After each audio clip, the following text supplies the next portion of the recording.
yang bertema tentang how to make a perfect pitch deck for investor. Nah, jadi di event hari ini selain student dari BINUS Kemanggisan, kita juga ada kedatangan dari BINUS Alam Sutra, BINUS Bekasi, juga dihadiri oleh student BINUS Bandung dan BINUS Malang. Nah, sekali lagi kami dari BINUS Inkubator ingin mengucapkan selamat bergabung. Nah, untuk menjaga kelancaran webinar ini, tolong mikrofon itu di-mute ya, kecuali pada saat sesi tanya jawab. Dan kedua, untuk menu chat, sebaiknya dikosongkan. Jadi untuk chat atau pada menu atau Windows Chat digunakan hanya untuk yang ingin bertanya. Nah, pada hari ini kita mengundang ke Ibu Nisrina dari Ventura Discovery. Ini menggantikan Pak Raditya Pramana yang berhalang hadir karena ada urusan yang urgent ya. Nah, Bu Nisrina sendiri itu berposisi sebagai analis di Ventura Discovery. Jadi bisa dikatakan beliau adalah penentu apakah sebuah bisnis dari startup atau dari sebuah perusahaan itu layak untuk diinvest atau tidak oleh Ventura Discovery. Nah, jadi bagi rekan-rekan yang belum tahu apa itu pitch deck, sebetulnya pitch deck itu adalah presentasi singkat yang menjelaskan gambaran umum tentang rencana bisnis kalian. Sehingga kalian bisa menjelaskan seperti apa produkmu kepada calon investor dan bagaimana membuat mereka tertarik untuk memberikan pendanaan untuk bisnis kalian gitu. Nah, sesuai dengan tema pada hari ini, Bu Nisrina akan men-sharing pengalaman beliau mengenai pitch deck seperti apa yang dapat menarik perhatian investor dan informasi apa aja yang kiranya dibutuhkan oleh investor yang mesti ada diisi dalam pitch deck kalian. Oke, demi mempersingkat waktu, silakan Bu Nisrina ya Bu. The stage is yours, Bu. Oke, ini saya langsung share screen juga kali ya? Boleh, Bu. Baik, Bu. Boleh. Oke, sip. Sebentar ya.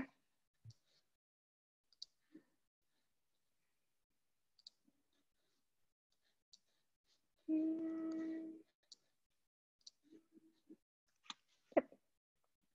Udah kelihatan kah? Kelihatan, Bu. Kelihatan, Bu. Oke, sip. So, hi everyone.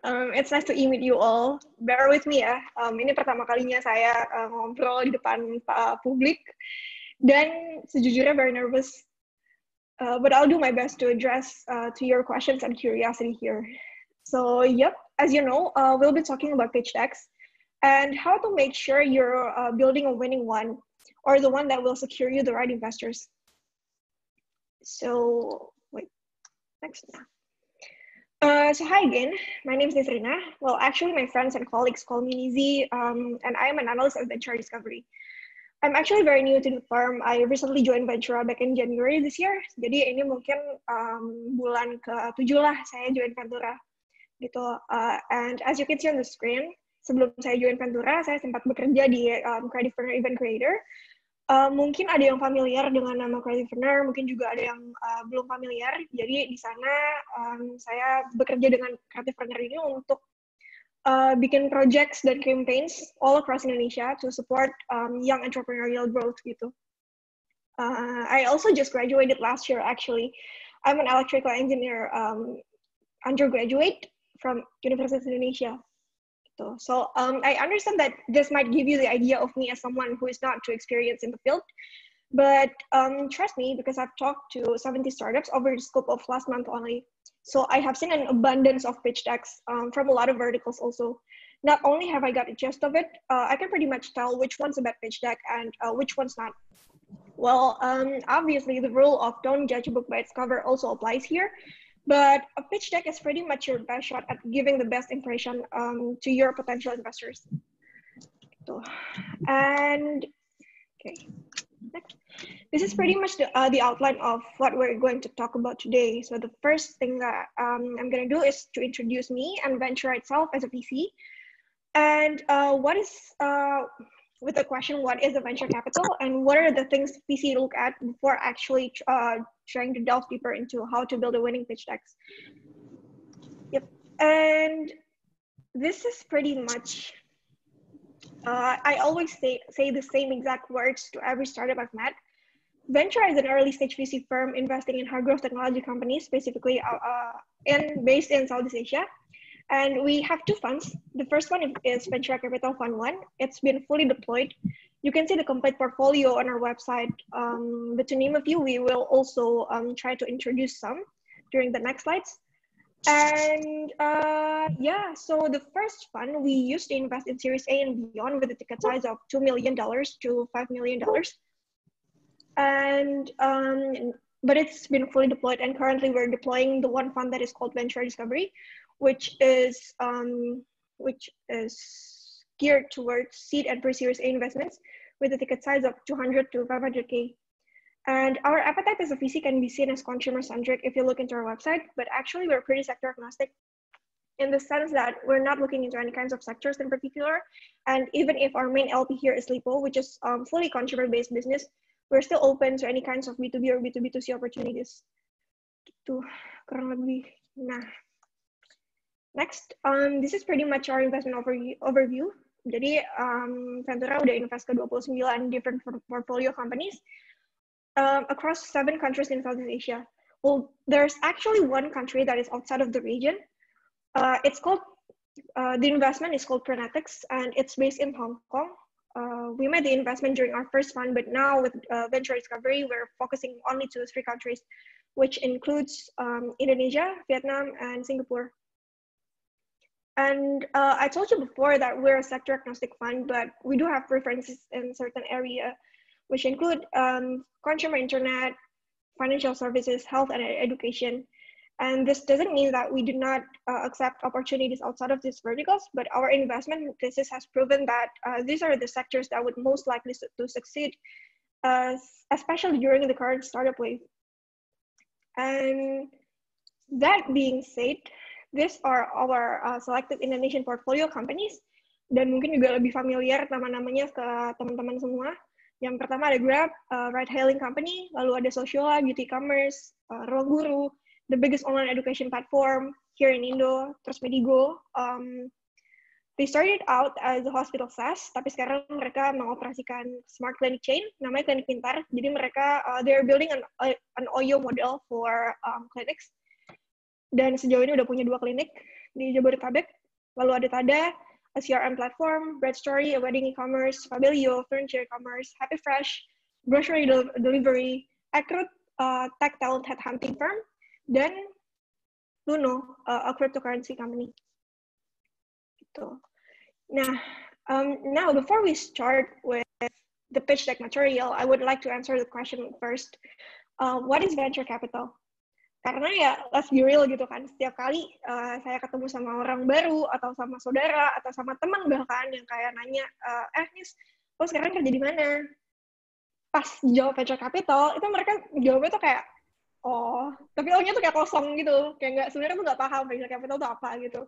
Sebenarnya gampangnya kalau misalkan lagi ditanya sama saudara, mungkin bisa jawab, iya, kerja di perusahaan yang suka invest ke perusahaan kayak Gojek gitu. Cuman, the real definition here that we take from Wikipedia is that venture capital or VC is a form of private equity, a form of financing that is provided by firms for early stage to small early stage to emerging firms that are deemed to have high growth potentials. Kenapa private equity? Karena kita tuh masukin uang ke private companies dan in return kita bakal dapat equities in the form of shares gitu. Dan why small early stage emerging firms that are deemed to have high growth potential? Karena unlike the usual private equity setup, di sini kita invest ke perusahaan yang jauh lebih muda, yang umurnya tuh masih sebulan, 3 bulan, atau bahkan masih idea stage in special cases gitu. Dan nah kita tuh invest di periode yang cukup lama gitu. We expect to see the company grow in within 5 to 8 years time. So it gives us longer time to wait for the company to get to their highest pinnacle, or for the company to build the product until it reaches that point gitu. Kurang lebih gampangnya ya, kita beli saham di harga yang masih murah, terus kita stick by this company side. Kita maintain terus growth-nya, kita set by set dengan dia selama dia menjalankan bisnisnya dan pivot ke model apapun itu. Dan ketika dia growth-nya udah sampai ke titik yang lumayan oke, kita mulai bisa melepas saham ini dengan harga lebih mahal. Jadi VC ini a pure capital gain play. Tuh. So now the question is, what makes an attractive investment opportunity? Yang pertama, as VCs, especially venture, I always believe in these 4 points. Yang pertama itu exceptional founders. Kenapa? Karena kita masuk ke company-nya ini di umur yang masih sangat muda. Jadi there's a high probability that they would come across an obstacle or and to expand or pivot to a new model. We're looking for a founder and a team that would be the best people to set the sail and get the company to their dream destination under any kinds of crisis by doing whatever it takes. Kalau misalkan foundernya kurang oke, ya pastinya nanti ke depannya dia juga nggak bisa lah untuk ngelit si company-nya ini untuk bisa let's say kayak ganti business model atau kayak kepepet mesti ada kayak highly difficult decision making yang harus mereka lakukan tapi ternyata mereka nggak bisa, kan ujung-ujungnya company-nya fail juga gitu. And also huge market ini yang kurang lebih how big is the market, dan juga ya seberapa besar market ini tuh juga menentukan seberapa banyak uang yang akan diproduksi oleh si produk yang diproduksi oleh si company ini. And it's actually quite simple gitu. Kayak kita tuh bisa ngejudge ini tuh by simply looking at the problem that the company is trying to solve gitu. Whether the problem is big enough or not. Kalau misalkan problemnya itu ternyata relevan untuk orang-orang dalam satu negara, Indonesia gitu, yang masih a developing country gitu. Terus kayak masalahnya masih banyak. Kalau misalkan problem yang di-tackle tuh problem yang relevan untuk orang-orang satu negara ini, well, it would be very attractive. Tapi kalau misalkan problemnya cuma bisa aplikatif di a small group of people, say kayak komplek perumahan, well, we won't come in. Even if it's a very attractive model, tapi kalau misalkan marketnya kecil, kayak it's only relevant to tier 1 cities, most likely we don't want to come in. Dan also amazing product. The problem that we were talking about previously, is the solution that you're trying to offer is actually applicable to the problem or not? And how many people is able to use your product? Karena in some cases produknya itu terlalu advanced dan terlalu rumit sampai marketnya tuh pusing duluan untuk bisa ngerti si produknya tuh sebenarnya bikin apa gitu. Karena kan sebenarnya di sini kalian tuh mencoba untuk bisa meng-acquire sebanyak mungkin customer yang kalian bisa kan. Kalau misalkan produknya aja tuh butuh banyak banget market education, butuh banyak banget apa ini itu supaya bisa meng-acquire satu aja customer, ya susah lah untuk di scale up gitu kan. Kita mau produk yang bisa scale up dengan sendirinya, atau bahasa fisiknya tuh network effect. Dan what else ya? Iya, nah makanya in that sense sekarang banyak company yang juga nge-hire orang-orang UI atau UX design. Kenapa? Itu mereka hadir di company ini tuh supaya mereka bisa bikin interface itu jadi lebih gampang untuk digunakan sama orang-orang, dan stickiness itu juga makin tinggi di antara usersnya gitu. Dan yang terakhir, solid business model. Kenapa? Well, clearly we expect to see suitable monetization plans and good returns. Karena kita di sini lagi menjalankan bisnis, bukan charity, gitu. I guess in some cases ada VC yang prefer juga untuk invest ke social partnerships yang marginnya lebih kecil, yang returnnya juga lebih kecil. Tapi in most cases VC lebih suka ngelihat perusahaan yang rencana monetisasinya tuh jelas, dan margin structure-nya itu juga jelas gitu. Yep. Now on to pitch decks. Jadi a pitch deck is a brief presentation to provide your audience or possible investors with a quick overview over your business. Jadi cukup sebenarnya tuh sederhananya tuh cuma ya bisnis kalian tuh apa, coba rangkum sesederhana mungkin dalam bentuk pitch deck ini, gitu. Sesederhana apa? Well, it should be brief enough to summarize your business. I'll tell you more about the pointers that you need to cover during the later in the presentation. Tapi most importantly, I've seen a lot of pitch decks over the past few months, and it actually tells you a lot about your business. whether you're putting the things you'd like to cover in a great structured way or rather in a messy way, and a way that is so hard for investors to, I guess, to digest. So it's also a reflection for your thoughts, and it's the best way for you to build a great first impression in front of your possible investor. It's a now or never opportunity, actually. And before you start making your pitch decks, here are the things that you need to cover first. Yang pertama, itu goal kalian tuh apa? Kalau misalkan kalian mencoba untuk secure investment dari venture capital, atau kayak just from the right people lah gitu. Apa sih yang kalian cari selain uangnya itu sendiri? Kalau misalkan kalian cari investment ke VC, itu most probably will be strategy guidance, atau kayak operational support, bisa juga business network.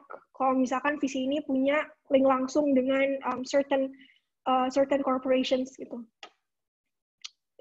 Dan yang kedua, itu your audience's goals and needs. This is very important ya. Start your audience first. This is it's very important to gather all information you can get from the internet, be it their websites, their LinkedIn, their list of portfolio companies, bisa apa aja. Itu tuh it will gives you the higher leverage of knowing what to ask and what not to ask these people. Karena bisa aja mereka tuh lebih familiar dengan apa yang kalian tuh berencana untuk bikin gitu. Misalkan dia udah pernah jadi investor di perusahaan dengan bisnis model serupa dan udah exit. Itu kan dia udah paham dong kayak strateginya seperti apa, biasanya tuh masalahnya yang akan dilalui itu seperti apa, dan lain-lain gitu. Atau bisa juga sebaliknya, VC ini belum pernah invest ke perusahaan ini sama sekali, dan belum pernah ditemuin sama opportunity untuk bisa ngulik bisnis modelnya lebih lanjut gitu.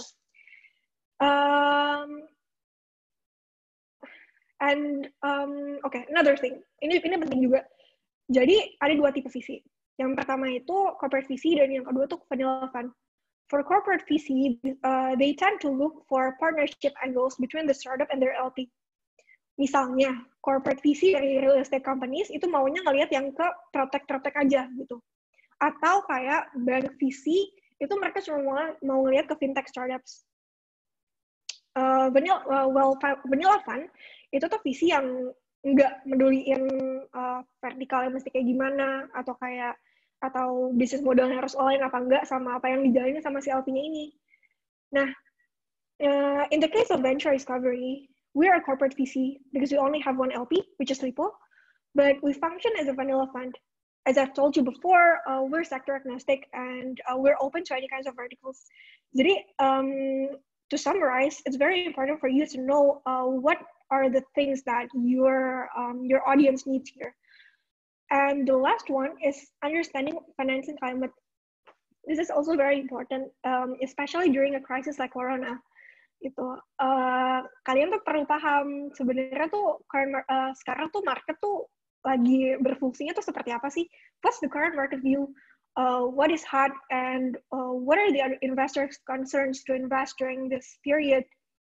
Kalau misalkan kalian mencoba untuk membangun freight forwarding company di saat nggak ada demand yang mau di shipping juga gitu, well then most likely no one is gonna invest in your company. Kenapa? Karena pada saat ini market sentimennya berkata kayaknya perusahaan lo belum bisa nih sukses di saat-saat kayak gini, dan kita kan masih belum tahu setelah krisis ini selesai consumer behavior itu akan seperti apa. Apakah akan permanently damaged atau damage ini tuh cuma sementara aja gitu. Well, I understand that no one is stopping you from building the company of your dreams, but for such uncertain times like this, it's also fine to wait out for the storm to be over and fundraise when the market is already stabilizing. Gitu. Okay, so there are three basic rules of presenting. Yang pertama, clarity. Use top-down communication. Try to start with the most basic, then down to the complex lah. Also on the structure, use top left down method to present the slide. Top left down tuh kayak ya sesederhana kayak kalian baca dari atas bawah kiri kanan. bukan dari bawah, atas, kanan, kiri, kan. Dan juga yang kedua, simplicity. As you'll most likely be given 5 to 10 minutes to present, you have to be straightforward and keep your presentation short, preferably maximum 20 slides. And avoid making too many clutters in your slides. Jangan keramaian. Kayak misalkan kalian dikasih space buat ngisi slide tuh sekotak ini, terus kayak bener-bener tulisannya tuh sekotak-kotak itunya. Well, not only itu nggak bisa dibaca, kayak orang juga udah malas duluan nggak sih bacanya? Karena sebenarnya before kalian mulai pitching ke startup ini kan juga pitching ke investor ini kan investornya juga pasti udah look through your deck very quickly kan. Jadi kalau misalkan ya the more complicated it is and the more I guess unattractive it is, well the most likely you won't be able to given the opportunity to talk to us in a preliminary call gitu.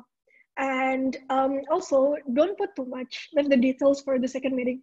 This is very important karena biasanya kalau misalkan aku sendiri ngobrol sama startup, aku tuh cuma punya waktu 30 menit untuk di-spare.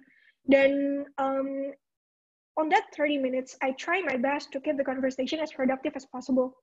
In that sense, saya tuh udah punya list sendiri lah tentang hal-hal yang perlu saya ketahui dari startupnya.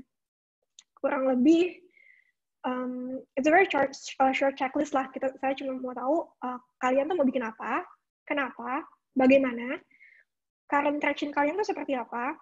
It's fine if you're pitching a pre-product, dan gimana caranya kalian mau monetize dari si produk ini gitu. Simple kan? Nah, also yang terakhir, readability.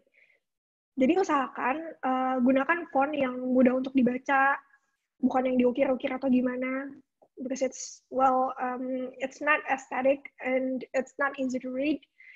Terus use the appropriate size. Jangan terlalu kecil, jangan terlalu gede. Dan juga visualize your data. Nanti bakal dibahas juga lebih lanjut tentang ini. Nah, there are a few things to figure out before making a pitch deck. Dan juga to sum up all the things that I've mentioned to you during the previous slides. Yang pertama, what are you doing? Ini saya ambil case scenario-nya kalau misalkan kalian mau bikin, let's say, PR system ya. What are you doing? You're building a PR system. Why are you building this? What are the problems that you're trying to solve? Then you can try to mention the needs of millions of SMEs in Indonesia that is I guess has difficulties in dealing with conventional cashier machines yang segede-gede gambreng, terus udah gitu mahal, mesti di shipping dari Cina, dari mana, yang udah susah banget lah. Nah, and why is it a good problem to tackle? Kenapa? Karena marketnya gede, karena SMEs banyak, karena there are many sectors to delve into, bisa retail, bisa F&B, it can be anything, ya kan? Terus how big is the problem? SME market sendiri itu berjuta-juta di Indonesia, dan kalau misalkan kalian mau ngambil cap-nya di tier 1, tier 2, tier 2 sini aja udah banyak banget juga gitu. Dan how are you solving it? By providing a system that is easy to digest to this small medium enterprises, dan juga dengan device yang nggak muluk-muluk gitu, bisa pakai HP mereka sendiri, bisa pakai existing tablets, bisa juga beli tablet ke mereka ke si startupnya ini dengan cicil misalkan, dengan dibundle up dengan subscription fees-nya gitu. And how are you going to make money by solving the problem? By offering, for example, subscription fees. Kenapa subscription fees? Karena akan ada monthly recurring revenue, stickiness lebih terjamin. Terus juga, well, it can be anything, right? Itu juga bisa di build in, kayak misalkan mau tambah fitur, artinya harganya dinaikin, atau kalau misalkan mau yang sederhana aja, kayak harganya juga nggak terlalu tinggi. Nah, terus also important, who else are doing this?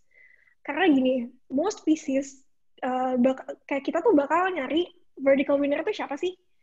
Kalau misalkan, if you're trying to build a PRS system in a market that already has Mocha, yang number of clients-nya tuh udah beribu-ribu sepenjuru Indonesia, terus kayak, what are you building it for? Unless you have an interesting angle for you to offer, and this interesting angle itu juga akan menjadi defensibility kamu juga ketika nge-marketin si produk ini gitu. Kalau misalkan kalian pitching ke possible clients, nih saya punya produk ini yang lebih bagus daripada existing players. Kenapa? Karena saya misalkan punya ERP platform dalamnya, saya punya e-commerce integration dalamnya. Saya juga bisa channel kalian ke P2P lending companies gitu, supaya kalian sebagai SMEs bisa nyari financing juga dari P2P lending yang udah ada gitu, dari channel saya sendiri gitu. And are you capable of making it come true and win? How? Ya gimana, kayak akuisisi customer kalian itu seperti apa? Kalau misalkan marketnya udah fragmented, it's a red ocean, then you have to be more aggressive. Gitu. You have to be more aggressive. Cara-caranya juga harus lebih keren daripada existing players gitu. And what do you need to realize your plans?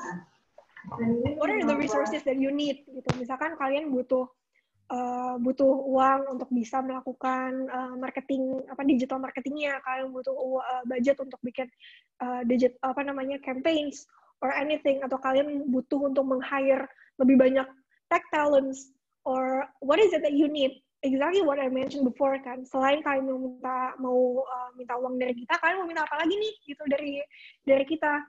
And how are you proposing this to be something that is not only beneficial to you but also to us? And what's your end goal here? Kayak end goal kalian tuh apa? Apakah kalian mau kayak in the end misalkan kalian mau jadi POS companies, pertamanya kalian mau jadi POS companies atau kayak SaaS accounting buat kayak SMEs. Nah, terus end goal kalian ternyata kalian mau bikin company ini untuk bisa channel pinjaman atau financing ke SMEs ini gitu. Then it will give you a much higher return and a more, I guess, stabilized client base juga, karena kalian udah pernah mengakuisisi sendiri dari si produk kalian yang sebelumnya gitu. And it can also be your exit strategies. Exit strategies itu biasanya ada 3. Yang pertama IPO, you sell your shares in the public market. Terus juga bisa via merger and acquisition. Merger and acquisition itu bisa aja kayak perusahaan kalian yang kecil ini dibeli sama perusahaan yang udah lebih multinasional, lebih besar, lebih global. Mungkin casesnya tuh kayak Venmo dibeli PayPal gitu. Nah, next, semua content flow yang saya sebutin di sini itu sebenarnya bisa dengan mudah kalian masukin ke pitch deck kalian tanpa harus making it too, I guess, too complicated and too wordy.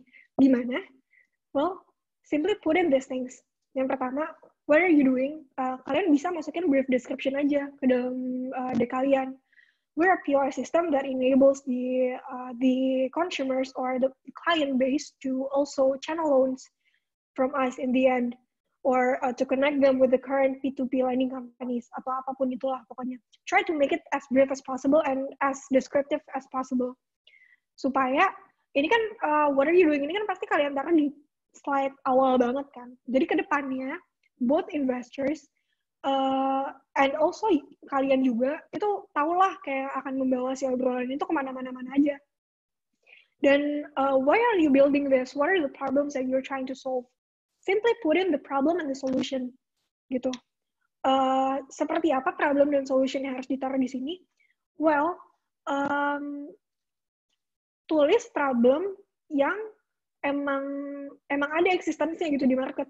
Bukan problem yang kalian ya ada-adain aja gitu, kayak sebenarnya tuh nggak ada tapi well just put it in for the sake of the more problems that I will put into the slides gitu. Nggak bisa gitu karena well investor is gonna question your understanding of the market here, kayak based on what kind of problems do you write on the slide, dan juga solutionnya gitu. Kayak tadi saya bilang, solution ini apakah aplikatif untuk problemnya dan keseluruhan market yang sedang merasakan pain point ini, apakah hanya sebagian market aja gitu. Dan juga why is it a good problem to tackle, investment thesis gitu. Bisa jadi kayak It's a high market to tap, terus kayak it's an emerging market. Di sini orang-orangnya tuh kedepannya punya banyak opportunity lain yang bisa dieksplor juga gitu. Aside from only giving this product, kita juga bisa menggunakan dengan user base yang sama, dengan client base yang sama, bisa mengoffer produk lain yang mudah didigest juga gitu, misalkan, atau it can be anything actually. Terus, how big is the problem? Market sizing. It's very important for you to be very specific. Kayak, apa ya, let's say, kemarin saya baru bikin market sizing untuk on-demand cleaning service company lah gitu. Nah, di sini karena service yang mereka berikan itu on-demand cleaning service, dan market yang mereka coba tackle itu kan pasti kayak rumah tangga atau households yang masih muda, yang melek teknologi juga, dan juga punya resources juga untuk bisa beli service ini, dan kurang lebih ya yang memenuhi kategori itu tuh ya cuman market-market di tier 1 cities gitu. Jadi ya market size kalian limited to tier 1 cities only gitu. Kalau misalkan kalian mau bikin produk yang cuma suitable buat tier 1 cities, tapi kalian market sizing itu satu Indonesia. Well, one, it's not relevant, and two, it's not very reflective gitu dengan projections yang akan kalian buat nantinya. Dan juga, how are you solving it? Bisa kalian kasih produk prototype di sini. Produk prototype itu bisa dalam bentuk, let's say, video, atau kalian bisa share screen buat kayak demo produk kalian itu seperti apa. Atau bisa juga simply by putting in screenshots, kayak screenshot dari HP, atau kayak di UX design yang udah dibikin sama desainer kalian, tapi belum launching karena kalian masih idea stage. It's also fine. Gitu. How are you trying to make money by solving the problem? How are you going to make money by solving the problem? Yaudah, kalian taruh aja bisnis modelnya. Misalkan kalian mau ngasih subscription plan. Nah, subscription ini harganya berapa? Terus, apakah kalian charging-nya di bundle per 3 months, 7 months, 6 months, atau kayak bisa juga kalian ngasih premium. Atau misalkan kalian ambil commission fee aja. Nah, commission fee-nya ini tuh berapa persen? Terus misalkan kalian kayak di on-demand cleaning service company yang saya sebut sebelumnya, margin structure itu seperti apa? Apakah kalian ngasih salary yang kalian berikan ke si cleaning services ini seberapa persen dari revenue yang kalian dapatkan? Gitu. Try to build a very clear margin structure buat si investornya juga jadi lebih paham lah. Kayak what kind of money that you will attract in the future. Gitu. And who else are doing this? The best way to do it is to build out a map. It's usually kayak ada peta dengan 2 axis gitu, kayak axis biasa X and Y gitu. Terus misalkan ke sana tuh yang sana yang lebih konvensional, yang sana yang lebih tradisional, yang sana yang ke atas yang mahal, yang ke bawah yang murah gitu. Dan positioning kalian tuh di mana gitu. Misalkan kalian kasih produk yang murah, affordable, tapi juga not conventional gitu, very proprietary. Nah, itu kalian taruh di tadi misalkan contohnya tuh di kanan bawah gitu.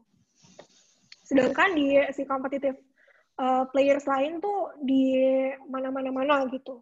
Then it would give us the perspective of your company as the one company yang bakal bisa ngalahin all the existing players in the market gitu.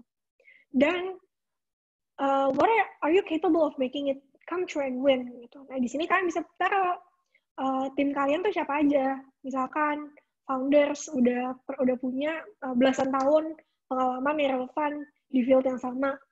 Terus co-founder, misalkan si CEO-nya ini yang jago bisnisnya lah. Terus si co-foundernya ini yang the tech guy gitu. Terus dia udah pernah kerja, let's say kayak bertahun-tahun di unicorn company. Terus dia eksekutif juga misalkan. Terus kalian juga nge-hire orang-orang yang pegawai-pegawai kalian tuh dengan pengalaman yang relevan. Terus misalkan dari kampus-kampus yang bagus, punya track record bagus juga. You can show off your team on your pitch deck juga gitu. And what do you need to realize your plan? Nah, ini tuh fundraising strategi yang tadi saya sempat sebutkan juga. dengan uang yang kalian raise, let's say $100,000 gitu. Nah, $100,000 ini tuh mau kalian alokasikan kemana aja? Misalkan 30% ke marketing gitu. Karena kalian butuh budget banyak untuk misalkan meng-hire orang atau misalkan nge-hire agency mungkin, atau kayak it can be anything. Terus kayak misalkan buat servernya, buat tech talents, buat nge-hire lebih banyak orang lagi, buat beli, buat bisa meng-offer capex kalau misalkan kalian butuh resources yang brick and mortar. It can be anything. Dan ini tuh penting banget buat investor tahu. Kenapa? Karena kita mau tahu lah, kalian kalau misalkan kita kasih duit tuh, kalian mau alokasi ini tuh kemana? Gak mungkin dong kayak kalian kita kasih duit, terus 100% uangnya goes to the founder, terus dipakai buat foya-foya. Well, gak bakalan kayak gitu sih. Cuman kayak, tapi it's best for us to know lah kemana uang ini akan pergi gitu. Dan end goal kalian apa? Gitu. Yang tadi saya bilang, big vision.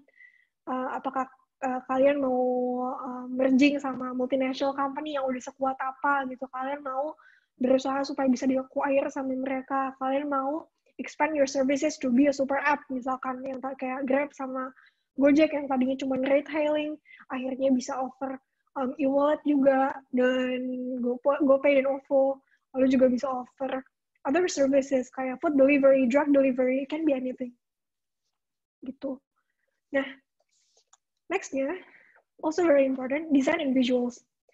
Jadi konten tuh penting ya, kayak yang tadi saya sebutin semuanya, list itu penting untuk kalian taruh di slide kalian, tapi yang penting juga itu visual.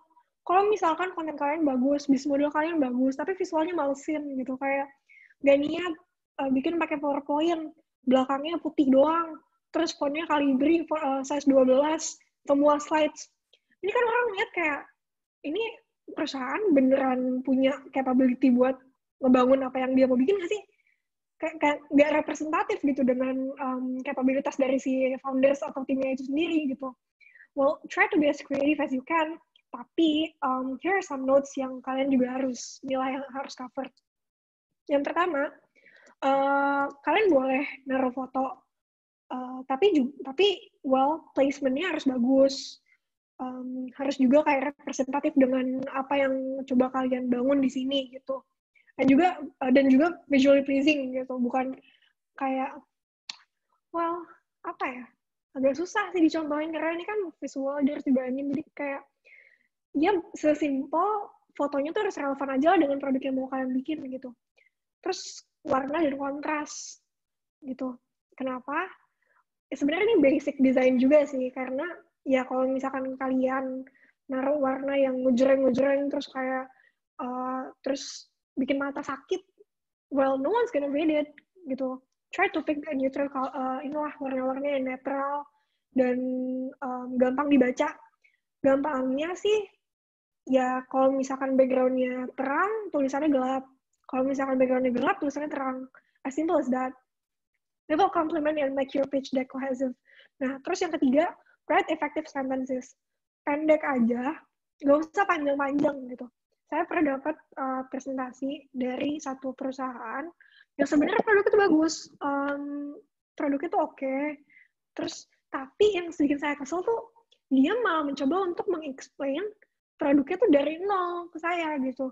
Padahal kan bisa sesimpel aja dia bilang ke saya, iya kita mau bikin e-commerce enabler gitu. Kita mau bikin SMEs yang udah ada itu bisa mendigitize bisnis mereka dengan inventories yang lebih gampang gitu. Dengan apa? Dengan ERP platform dan yang udah integrated ke e-commerce enabler gitu. Dengan kalimat seperti itu aja saya udah punya gambaran. Dia tuh mau bikin apa. Nah, ini mereka bikin penjelasannya tuh, anggaplah ada warung ini. Warung ini jual celana. Celana ini bisa diupload ke Shopee, Tokopedia, Bukalapak. Terus, ya, it's very tiring gitu loh ngejelasinnya, karena, well, we don't need that much of explanation gitu. Dan bisa banget sebenarnya kalian tuh naruh si penjelasan itu tuh dengan singkat padat jelas aja gitu. Dan visualisasi itu penting. Contohnya, kalian punya traction Terus traction kalian tuh, misalkan bisnis kalian udah jalan dari bulan Januari 2019. Terus sekarang kan udah Juli 2020 gitu. Nah, kalian bisa tuh bikin kayak number of users kalian selama Januari 2019 itu sampai bulan ini 2020 gitu. Si fluktuasi itu seperti apa? Apakah naik terus, kayak significantly raising, atau kayak significantly increasing until COVID happens, then it slows down, tapi habis itu karena sekarang udah mulai stabilizing lagi, ya grafiknya udah mulai lurus-lurus lagi gitu. Itu kan bisa ngejelasin kan, kayak sebenarnya performance kalian tuh seperti apa gitu. Karena kayak misalkan keapesan kalian yang kalian alami sekarang ini tuh pure karena krisis yang terjadi secara global, bukan karena bisnis kalian doang gitu. Ya, ini cukup try to build a very nice graph yang representatif juga dengan apa yang kalian udah bikin, atau projections, kalau misalkan in the case of projections, tentang apa yang kalian bisa bikin ke depannya gitu, what kind of growth can you attract, dan kayak dan gross profit-nya tuh apakah bakal naik, tapi naiknya tuh lurus gini aja, ataukah akan ada exponential growth yang langsung naik ke atas drastis gitu. Also, be consistent with your fonts, colors, and graphics.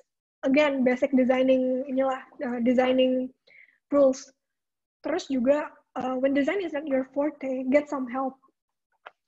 Misalkan kalian bisa meng-hire orang yang udah jago desain dari awal company kalian dibikin gitu.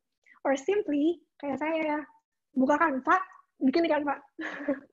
Karena, Canva tuh bener-bener mempermudah buat bikin presentasi, karena udah banyak banget banyak banget template yang kalian udah bisa langsung ya pakai aja. Terus kayak hiasnya ya minimalis aja gitu. Atau bisa juga minta ke teman. Cuman kan mesti temen deket banget tuh yang mau ngerjain gratis. Jadi, actually you can do it on your own gitu. Dan juga technical issues. Terkadang kalau misalkan kalian bikin PPT pakai Word, terus kalian pindah presentnya kepaksa karena laptop kalian habis, harus pakai laptop teman kalian yang mereknya Mac gitu. Formattingnya langsung hancur dong. Biasanya langsung hancur. Nah, to avoid these kinds of things to happen, use PDF. Biar formatnya tuh sama, terus mau kalian present di HP, di tablet, di laptop apa-apa, even TV, ya pakai, it will stay the same gitu. Dan compress your file for easy transferable viewing. Kenapa? Karena most likely pitch deck yang kalian kirim ke kita itu kita bakal refer ke investor lain if your product is really good gitu. Nah, kita kan biasa transfer si pitch deck ini ke orang lain via WA atau kayak Slack atau email gitu. Kalau misalkan si size-nya kegedean, it burdens us for transferring those things gitu kan. Kayak kita mesti shrink PDF lagi, kita mesti kayak, atau mungkin ubah formatnya lagi. It will be much easier for us and for you also to send your pitch decks everywhere. Gitu. Dan, nah, selanjutnya, kalau tadi udah introduction ke pitch deck, sekarang presenting your pitch deck.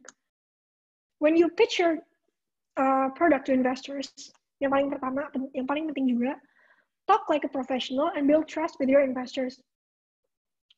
Investor itu bakal nanya apapun itu terkait bisnis kalian. Bisa jadi pertanyaan yang kalian udah pernah, udah coba untuk menjawab sendiri dan udah siapin untuk jawab. Bisa juga pertanyaan yang kalian tuh bingung gitu mau jawabnya pakai apa gitu. Tapi yang paling penting itu, setiap kali ada concerns yang dimiliki sama investor ini, try your best to address their concerns dan bilang kayak misalkan si investor bilang, tapi kayaknya kita lihat market sizing-nya limited deh, cuma bisa di sini-sini doang gitu. Nah, kalian bisa jawab dengan, oh iya, emang pada saat ini masih limited, tapi kedepannya kita bakal expand ke produk ini yang selanjutnya bisa benefit kita untuk memberikan kita client base atau consumer base yang lebih banyak lagi dari segmen lainnya lah gitu. Dan regard your pitch as a conversation starter, be friendly. Jadi kalau misalkan kalian lagi presenting ke investor, itu try your best to do it like you're talking to someone. Kayak misalkan kalian baru ngobrol sama orang yang baru ketemu gitu. Well, you would be one very nice, terus yang dua yang nggak so asik juga. Tapi, well, yeah, just like talking to an acquaintance that you want to impress gitu. Dan don't make it a one-way conversation only gitu kan. Kalian jangan lanjut aja ngobrol sendiri, si investornya nggak diberikan kesempatan buat tanya gitu. It's sebenarnya gini, ada preference investor tuh beda-beda. Ada yang lebih suka buat ditanya di akhir. Kayak, oke, kalian present aja, silakan. Nanti setelah kalian selesai present, saya punya list pertanyaannya ini. Tapi in most cases, biasanya ketika kalian lagi present, itu investor juga bakal nanya. Kayak, ya nanya aja gitu, ini tuh benar nggak sih kalau misalkan kayak nanya data points yang kalian punya gitu, misalkan ini kayaknya harusnya nggak segini deh angkanya, kemarin saya baru searching juga, ini angkanya jauh lebih kecil gitu. Terus, well, just be open gitu, misalkan ini kalian cari sumbernya beda gitu, atau gimana, atau kayak ada justification sign yang bisa kalian berikan gitu. And learn to buy time when you stuck. Jadi, when in doubt, make it a discussion gitu. Misalkan, kalian tuh baru banget sebenarnya masuk ke field ini gitu. This is a very early stage idea gitu. You haven't looked deeper into it, but because you're an exceptional founder, kalian bisa ngobrol sama investor duluan sebelum kalian punya produknya gitu. Nah, tapi downside-nya misalkan kalian belum think it through gitu. Kayak produk itu akan seperti apa, dan pertanyaan dari investornya terlalu spesifik. Nah, kalian tuh bisa mengubah si pertanyaan ini menjadi diskusi. As in kayak yang tadinya kalian ditanya opini, kalian bisa nanya balik. Kalau misalkan menurut kalian, baiknya seperti apa? Itu boleh banget, karena, well, investors are very welcome to give you opinions gitu. Karena, well, mereka udah ngeliat model ini jauh lebih sering daripada kalian. Even udah punya experience di field yang sama misalkan, atau punya teman-teman yang invest di bidang ini, jadi pernah dengar juga.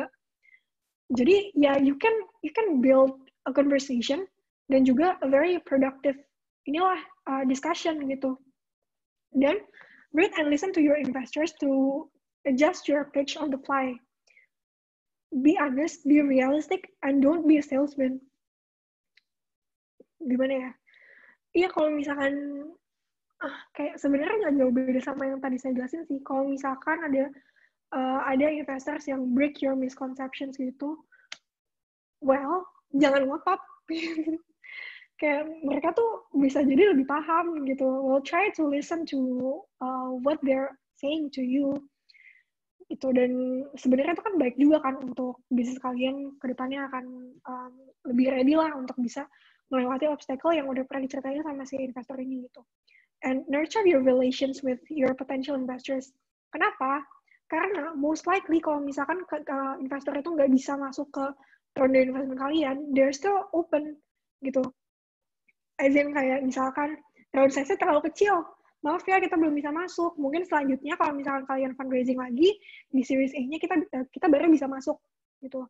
Nah, next-nya kan kalian bakal ngobrol lagi sama mereka. Jadi try your best not to break the connection gitu. Dan juga kalau misalkan if your product is really good, investor tuh bakal nge-refer produk kalian tuh ke investor lainnya gitu. Misalkan saya ketemu sama startup yang oke banget nih, aduh tapi tiket saya sih di atas range Ventura. Nah, saya bisa refer ke teman saya yang kerja di VC juga, tapi tiket saya yang mereka offer itu lebih besar dibandingkan yang Ventura kasih gitu.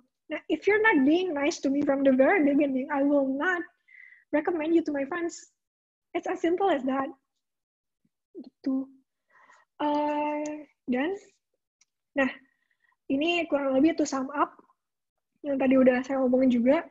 Jadi, what are the pointers that you can pitch to your investors?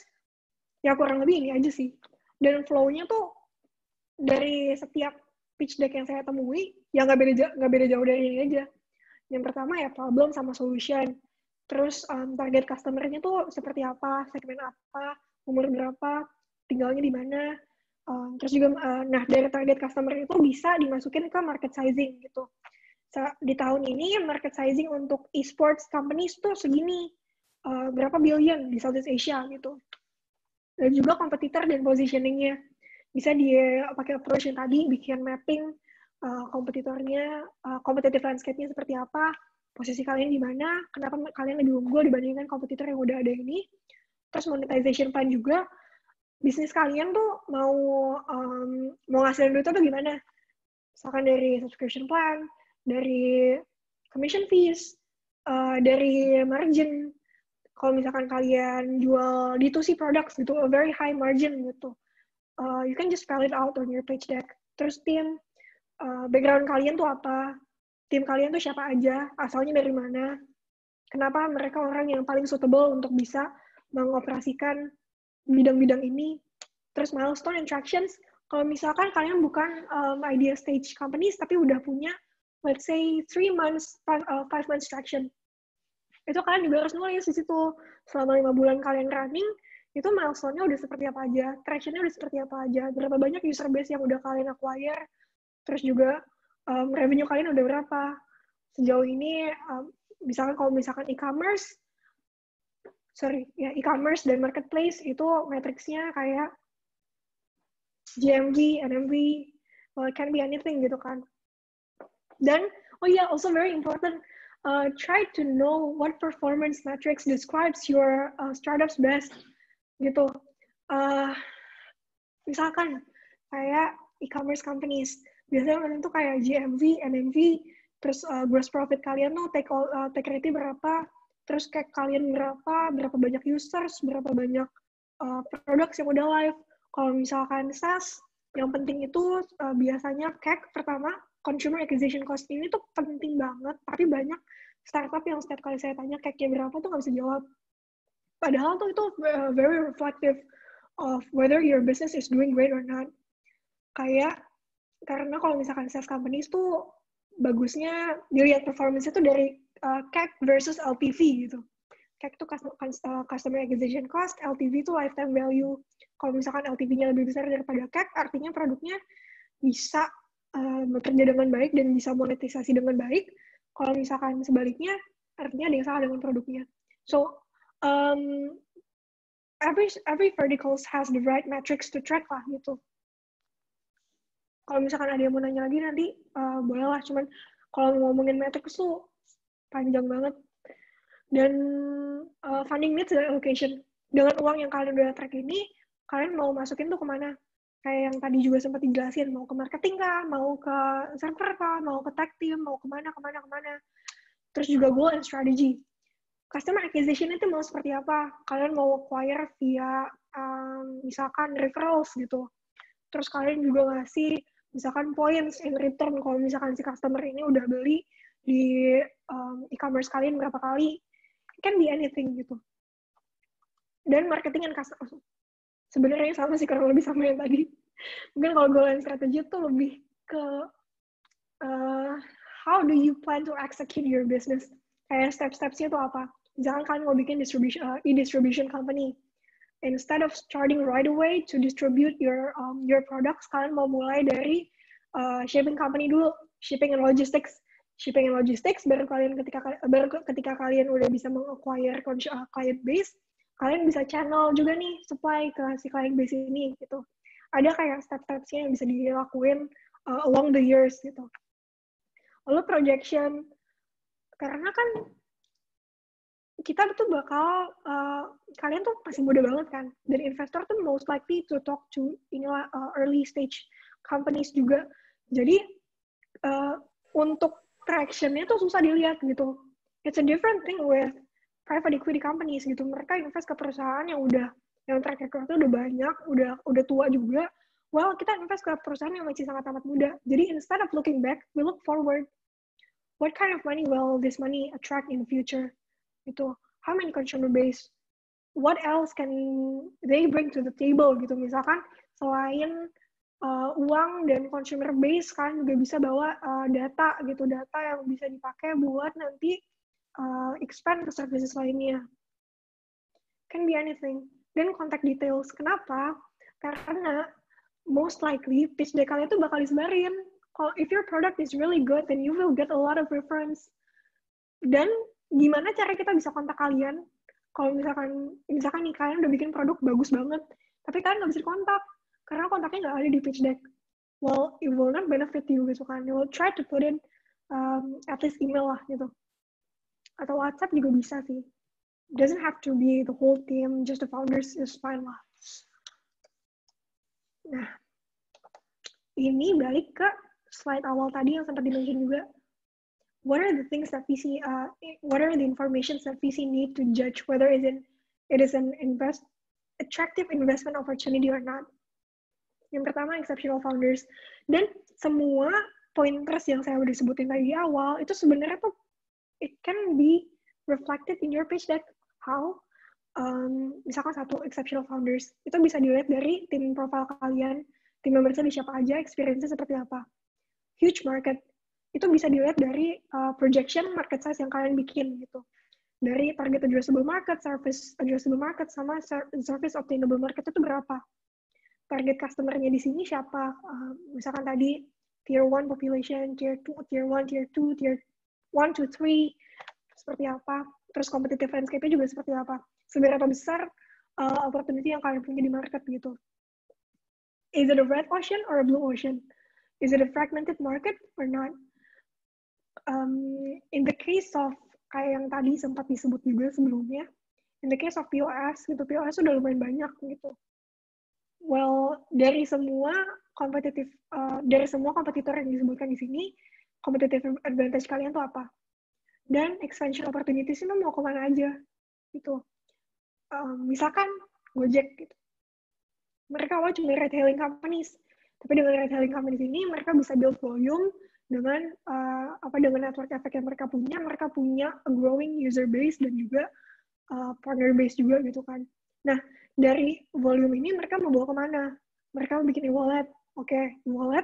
Dan dari wallet ini kan mereka bisa masukin kemana-mana gitu. Future plans lah kurang lebih. Nah, amazing product juga kurang lebih ini bisa di-cover sama problem and solution, terus product screenshots and roadmap untuk bisa supaya investor juga bisa ngelihat kalau misalkan produk kalian tuh bukan cuman relevan buat banyak orang, tapi beneran bagus gitu. That you are really the right product to cater to the market. Dan juga traction dan milestones-nya gitu. Kalau misalkan kalian udah jalan 5 tahun, tapi traction kalian segini-segini aja. Well, is it really an attractive business? Or is it really a VC-backed business material or not? Terus juga soal business model. Tapi monetisasinya mau seperti apa? Udah dijelasin juga tadi berkali-kali. Bisa subscription, bisa commission fee, bisa margin, can be anything. Terus juga unit economics, financial projections, harus apa-apa aja yang bisa tercover, mungkin revenue-nya seperti apa, terus COGS-nya juga dari tahun ke tahun seperti apa, dan juga marketing and customer acquisition strategy. Ada beberapa produk yang sebenarnya tuh cukup sederhana gitu. Dan problemnya tuh ada, marketnya ada, solusinya juga tepat, dan sangat amat mudah untuk dilakukan gitu. In cases like this, ketika semua orang bisa bikin produknya, what differentiates you the most is how you plan to acquire more customers than the rest of than the rest of your competitors. Kayak contoh, yang sering saya temui? LMS gitu, Learning Management Systems. Jadi mereka planning buat digitize school administrative system dengan menggunakan SaaS model gitu. Jadi misalkan orang tua bisa bayar uang sekolah via aplikasi, bisa ngelihat nilai anak-anaknya via aplikasi, guru juga bisa naruh materi apa aja yang mau dia bawa selama 1 semester ke depan ke aplikasinya. Nah, itu kan sebenarnya, to be very honest, itu tuh bisa dibikin sama siapa aja kan. Kayak you just have to build, it can be a website, an application. Dan menurut saya, yang mendiferensiasi produk ini dengan produk-produk lainnya itu seberapa agresifkah mereka bisa meng-acquire customer dibandingkan dengan existing players lainnya gitu. Itu sih, semoga menjelaskan. Nah, Ada beberapa common mistakes yang sering banget ditemuin juga di pitch decks. Try to avoid these things. Yang pertama, too many buzzwords. Contohnya, we're using big data, machine learning, artificial intelligence, virtual reality, fintech, astronaut, mode space, to build this product. It's useless. Kenapa? Karena ya what we want to know is simply lo mau bikin apa, kenapa dan gimana gitu. Kayak we don't need to know kayak all the apa ya, ini tuh this is a very flashy words, tapi kayak karena kita investor dan kita udah cukup sering ketemu kata-kata kayak gini dan real life casesnya sebenarnya ya teknologi itu sesederhana itu aja, nggak seriwah yang diomongin di sini pakai big data, machine learning, apa. Jadi try to be very short lah, atau kayak lebih try to put in a very brief description yang not too flashy and too wordy. Terus juga tadi juga sempat disebut, try to make it as a conversation or a discussion with your investor supaya yang ngobrol juga lebih enak, hubungan yang terjalin juga jadi lebih bagus. Nggak kesannya kayak nggak kalian tuh songong terus kayak know it all. Terus juga you have to know your numbers. Sesimpel market sizing, matriksnya sekarang udah seperti apa, terus projections-nya mau seperti apa. Itu tuh harus banget hafal. Kenapa? Karena, well, kalau misalkan kalian nggak tahu angka-angka di bisnis kalian sendiri, do you really know what you're trying to build here? Dan juga using vanity metrics. Kenapa? Vanity metrics itu apa? Contohnya, Instagram followers, FB likes. Terus misalkan kalian mau bikin D2C company, terus sellingnya pertama sebelum mulai e-commerce di Instagram dulu, terus instead of showing us your conversion rate, yaitu berapa banyak orang yang datang ke marketing channel kalian dan berapa banyak orang yang beli, tapi kalian malah ngasih tahu kayak impressions. Well, it's not relevant, dan itu not very ini juga sih, kayak not very descriptive of what you're trying to build. Jadi it's, well, you don't have to show it gitu, to put it simply. Terus juga exaggeration gitu. Kalian masih sebenarnya produk yang kalian bikin tuh sebenarnya simple banget, tapi to look more attractive in front of an investor, you try to be as flashy as possible dengan bilang kayak kita mau bikin super app nanti di akhir, kita mau bikin wallet, kita mau bikin ini, bikin itu. Try to be as realistic as possible. Bukan berarti kalian nggak boleh buat mimpi mau bikin apa di at the end of your product, tapi well, ya kalian juga harus bisa tahu lah kayak current market situation itu seperti apa, atau apakah yang kalian bikin ini cuman sekedar kayak is it just an idea or something that is actually can be executed gitu. Dan juga yang terakhir, unrealistic expectations. Ini yang paling sering banget ditemuin tuh sekitar growth and valuation. Kayak sebenarnya bisnis kalian tuh ya bagus sih, tapi valuasinya tuh seharusnya nggak setinggi ini.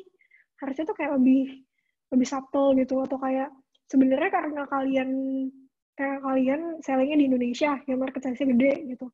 Terus kalian masukin valuasinya tinggi banget karena bilangnya market cap-nya tuh banyak banget karena satu populasi Indonesia gitu. Tapi sebenarnya yang bisa kalian acquire itu cuman kota-kota urban. Nah, ini kan gak realistik kan? Dan gak efektif juga. Itu sih kurang lebih. Nah, lastly, jangan nervous. Jangan takut ditanya-tanya. Kenapa? Karena pertanyaan yang ditanyain sama investor ini pada akhirnya juga bakal harus kalian pikirin lagi juga gitu. It will come to you sooner or later. The sooner the better juga kan. Jadi semakin semakin sering kalian ditanya, semakin aneh-aneh pertanyaannya, the more you will understand the market juga gitu. And the more you'll be ready to tackle the upcoming obstacles. And good luck. Yep. Thank you. Any questions? Sorry for being, Kalau misalkan ngomongnya kecepatan, maaf ya. It's my very first time presenting in public. Dan teman-teman kantor saya di sini taunya saya presenter yang jelek banget, jadi well, bear with me. Sorry guys.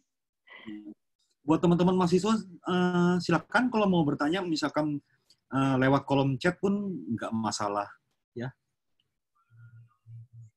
Terus ini Bu Nizi, di sini ada pertanyaan nih dari Pak Loy, misalkan Nisrina lebih menarik mana, solo founder atau group of founder gitu? Founder or group of founders? Tergantung sih. Sebenarnya yang lebih atraktif tuh pas sebenarnya ya, in most cases, a group of founders. Kenapa? Karena, well, there's so many aspects to cover in a company. Dan kalau misalkan semuanya harus dihandle dengan satu orang aja, well, it can be very, inilah terlalu berat untuk dijalankan dengan orang sendirian aja gitu. Sedangkan kalau misalkan kalian punya co-founders, itu kalian bisa bagi-bagi burden-nya dengan orang lain. Gitu. Kurang lebih. Oke, teman-teman lain ada yang mau bertanya? Silakan, jangan malu-malu. Mumpung loh, ini benar-benar bertemu dengan venture capital langsung loh. Ayo. Anything around pitch decks, guys? Nah, ini Bu, ada yang bertanya nih.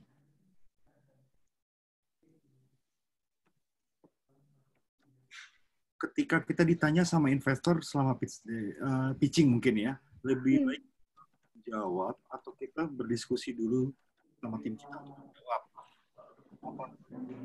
Well, kalau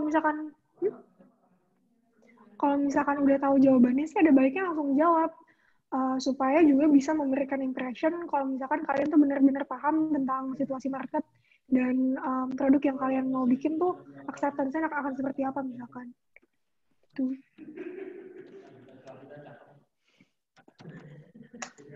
Itu doang sih. Ada yang bertanya lagi, teman-teman? Nah, ini pertanyaan berikutnya. Kalau usahanya F&B atau local business, mungkin dapat funding nggak sih? F&B? Tergantung F&B-nya seperti apa nih. Apakah sebenarnya gini, dapat funding atau enggak itu preference masing-masing ini sih, masing-masing venture capital. Kalau misalkan Ventura sendiri, kami prefer perusahaan yang berbasis teknologi. Jadi pun F&B mungkin bisa D2C F&B gitu yang I don't know, mungkin bisa punya e-commerce sendiri atau high margin, high repurchase rate juga, atau apa ya? Tergantung sih, balik lagi kayak whether this F&B company would be a $1 billion business or not. Karena biasanya yang dicari sama visi itu bukan hanya vertikalnya aja, tapi opportunity-nya sebesar apa. Kalau misalkan F&B ini, let's say kayak kopi kenangan gitu, yang low capex, terus juga jualannya kopi yang bisa masuk ke lidah satu Indonesia, dan bisa dijual ke segala kalangan masyarakat, jadinya bisa dijual di mana-mana, dan repurchase rate tinggi juga, well, why not? Gitu.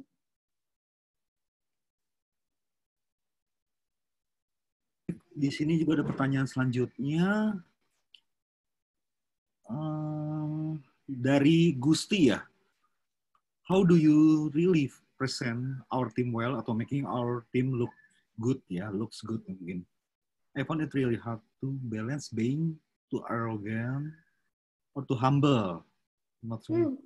What's the best general line of how to present your team very well? Nah itu. Well, showing your achievements doesn't mean you're not being humble. Karena sebenarnya ya kita mau lihat juga gitu, kayak kalau misalkan tim yang kalian bangun di sini tuh benar-benar eksepsional. Dan a way to say it, a way to deliver it is by showcasing your achievements in the past. Dan apa ya, sebenarnya mostly kayak being humble and not humble itu bukan dengan apa yang kalian coba untuk tunjukkan di pitch deck kalian, tapi lebih ke delivery kalian tuh seperti apa. Apakah kalian open to any kinds of opinions dari si visinya? Apakah kalian bisa menjawab pertanyaannya dengan I don't know, intonasi yang lebih ramah dan gak terdengar sotoy?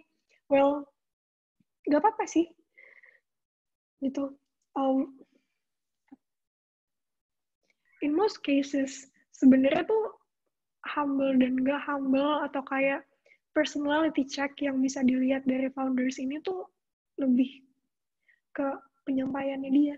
Selama dia mendelivery si idenya ini, apakah dia terlalu agresif dengan yang kayak dengan too bullish gitu, kayak pede banget kayak ini ide gue bakal bisa nge-acquire 1 juta customer di Indonesia atau kayak 100 juta customer di Indonesia. Tapi selanjutnya nggak ngasih tahu how do you plan on achieving that number gitu. Itu kan ya omong kosong. Dan itu well, it doesn't sound too humble to me. Apa ya? Mungkin unpleasant experience dengan startup yang pernah saya temuin itu, I don't know if I'm allowed to say this or not, tapi kadang mereka suka ada yang nggak mau diajak ngobrol sama analis gitu. Karena mereka growth-nya udah seperti apa-apa. Well, it's fine by me. Tapi, apa ya, it might give you the wrong impression, kayak, ya, sombong banget sih. Padahal kan sebenarnya di sini kalian juga minta uang gitu kan ke kita. Kayak you have to treat us very nicely. Gitu. Atau in the cases like udah dikasih tahu, misalkan gini, kita udah pernah jadi investor di vertikal yang sama sebelumnya. Terus ada perusahaan baru yang mencoba untuk untuk memberikan produk yang kurang lebih sama, dan ya kita bisa lihat lah berdasarkan pengalaman kita sebelumnya tuh problemnya tuh pasti ini gitu kan. Nah, ketika ditanya gimana cara mereka mau menyelesaikan masalah ini, instead of giving us the answers of how they would do it, itu kalian malah ngejawabnya tuh kayak, enggak, masalah kayak gini tuh nggak bakal kita alamin, soalnya kita gini. That's not the answer that we want. Kita maunya kalian jawab kayak, iya, ini emang we foresee this problem to happen in the future, and here are the ways that we want to tackle it gitu. Dengan kalau misalkan apa ya, backend transactions gitu di antara service providers dengan clients gitu. Nah, kalian bisa misalkan offer profit sharing dengan si service providers-nya ini, atau bisa juga dengan memberikan poin kalau misalkan mereka udah pernah bertransaksi berapa kali via aplikasi. Well, you can deliver the answer in a much nicer way and a very, I guess, problem-solving way. I guess that's the way to say it. Gitu, teman-teman. Oke. Berikut ini ada pertanyaan sebetulnya terlewat ya dari Safira. Di sini pertanyaan beliau adalah seberapa besar kemungkinan kita diterima investor jika baru idenya konsep, Kak? Gitu. Sebenarnya itu very subjective. Karena, apa ya, in most cases, kayak kasusnya Ruang Guru, itu tuh kita masuk di tahap yang sangat amat awal. Kayak Series A, ketika mereka masih raising, I don't know, kayak below 5 million gitu. Sekarang mereka udah valuasinya udah berapa ratus juta gitu kan. Nah, itu kita masuk pas mereka belum ada produknya, masih ke idea stage. In that case, kita biasanya ngelihat penilaian kita yang paling beratnya itu di foundernya gitu. Seberapa oke nih founder gitu. Background-nya dia kayak apa? Apakah dia udah pernah bangun startup sebelumnya? Atau ada juga case lain di investment kita di Vietnam, itu dia sebelum dia bikin startup ini, itu dia mungkin ibaratnya di sini tuh kayak CEO-nya GoPay gitu, yang bikin GoPay dari nol sampai sekarang, yang udah punya ribuan merchants, udah volume-nya udah sebesar apa. Nah, kayak gitu kan exceptional founders kan. Kalau kayak gitu ya dia mau bikin apa, kita ngikut aja gitu sebenarnya pasarnya. Atau well, kalau idea stage tuh, iya sih, kayak most heavy, kayak penilaian yang paling berat tuh di foundersnya. Tapi kalau misalkan produk dan business model dan market size-nya juga convincing, we're still open to, I guess, to engage in a deeper conversation juga. Tapi most likely, yang di kasus-kasus yang paling banyak terjadi, itu kita lebih pilih untuk wait out until si produknya ini udah launch, dan kita ngeliat kayak selama 3 bulan dia launching ini, traction itu seperti apa market acceptance-nya. Gitu. It's actually different in all VCs, tapi in Ventura, that's the way we do it. Karena itu lebih efektif juga kalau misalkan kedepannya kita mau bikin financial projections atau kayak do DD on, itu lebih representatif juga datanya dibandingkan dengan yang masih nol besar, especially if you're not familiar with the field. Gitu teman-teman. Thanks for the question. Anyway. Di sini juga ada pertanyaan nih, kayak durasi dari Antonio Christian. Kira umumnya berapa lama sih Kak Nizi gitu? Durasi pitching. Gini, biasanya kalau Ventura set appointment sama startup itu range-nya dari 30 menit sampai 1 jam. Jadi mungkin 20-25% dari durasi itu kali ya. Kalau misalkan 20-25% dari 30 menit, artinya sekitar 7 menitan, ya sekitar 5-10 menit. Itu. Kurang lebih. Nah, kalau misalkan 1 jam, ya artinya 10-20 menit. Tapi it's too long. Dan biasanya in that case, sambil mereka presentasi, sambil kita ajak ngobrol juga. Oke. Baik, makasih Kak Nisi. Terus ini berikut. Thank you. Tanyakan belum, ini kemungkinan ada nggak sih, ini dari pertanyaan dari Clarissa Fiona, second opportunities gitu loh, buat startup yang mungkin sebelumnya pernah di-decline. Ada nggak sih? Bisa banget. Jadi setiap kali kita turn down a startup, itu kita masih open kalau misalkan mereka mau ngobrol sama kita di next fundraising round. Karena gini, in most cases di seed investment sendiri tuh angkanya tuh kekecilan. Jadi misalkan mereka sebenarnya fundraising tuh cuma butuh $40,000 atau nggak nyampe 1 M gitu. The number is too small for us gitu. Dan sebenarnya itu tuh lebih suitable sama angel investors gitu mungkin. Nah, in that case, biasanya karena fundraising mereka masih kecil, kita masih bisa untuk diajak ngobrol di fundraising mereka selanjutnya. Misalkan tadinya mereka raising cuma $100,000, terus next-nya mereka raising jadi, I don't know, $600,000, $700,000 gitu. Dari pre-seed ke seed gitu misalkan. Nah, di tahap seed ini kita bisa ngobrol lagi. Supaya mungkin juga sekarang kalau misalkan yang tadinya pas pre-seed masih idea stage, masih belum ada traction, masih belum kelihatan produknya kayak apa.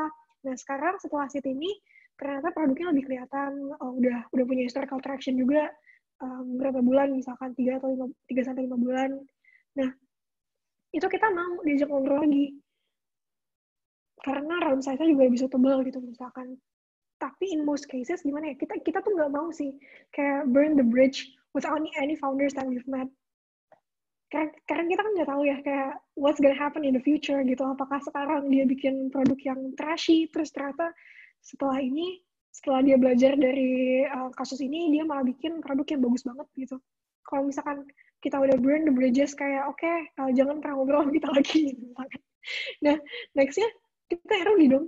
Jadi we still keep our communications, keep in touch with all the founders that we've met. Gitu. Baik. Nanti berikut pertanyaan dari David nih. Kira-kira menghubungi investor atau Kak Nizi ya, apakah cukup email, ada pitch deck di dalamnya, atau bagaimana? Ada nggak? Kira random nembak aja, kalau saya tahu emailnya saya kirim langsung, atau bagaimana Kak? Well, kalau case ini Ventura, kalian bisa submit pitch deck kalian ke website kita, ventura.com. Itu ada space-nya sendiri buat masukin pitch deck.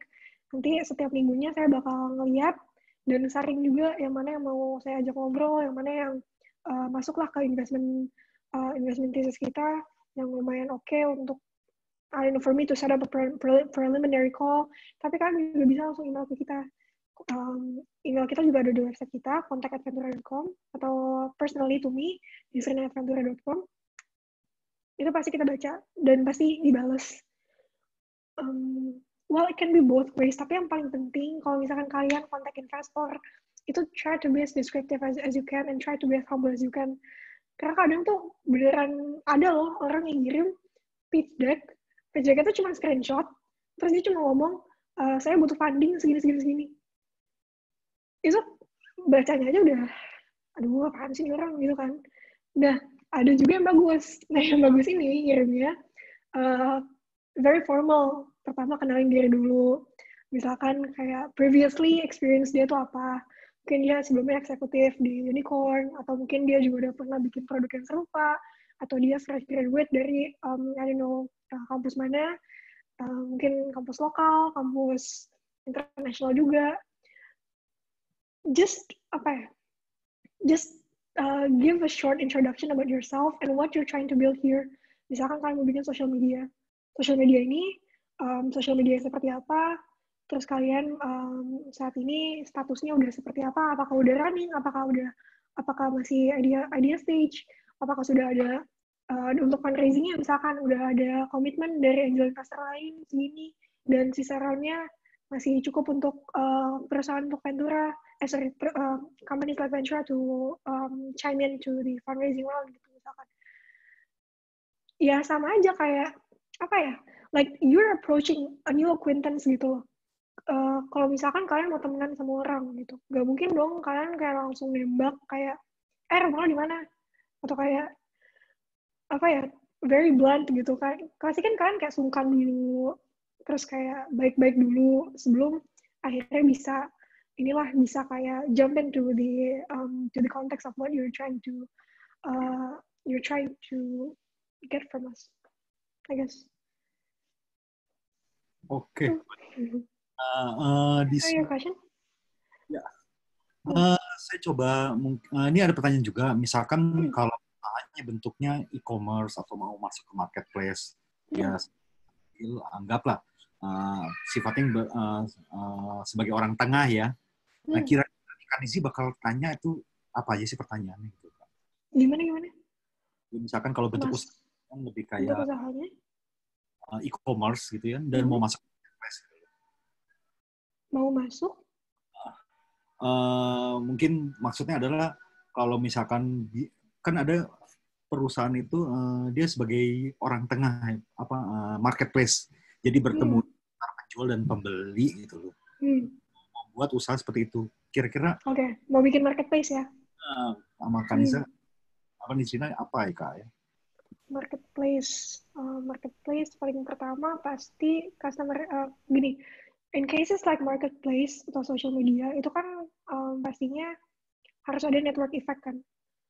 There's always a chicken or egg problem gitu, kayak apakah harus punya a good base of merchants dulu ataukah harus ada bayarnya dulu. Gimana bayar bisa masuk kalau misalkan belum ada pembeli? Gimana pembeli mau beli kalau misalkan nggak ada yang jualan? Selalu kayak gitu kan. Nah, kayak gini pasti yang ditanyain acquisition strateginya. Gimana mereka bisa meng-onboard merchants ke dalam si platform ini gitu.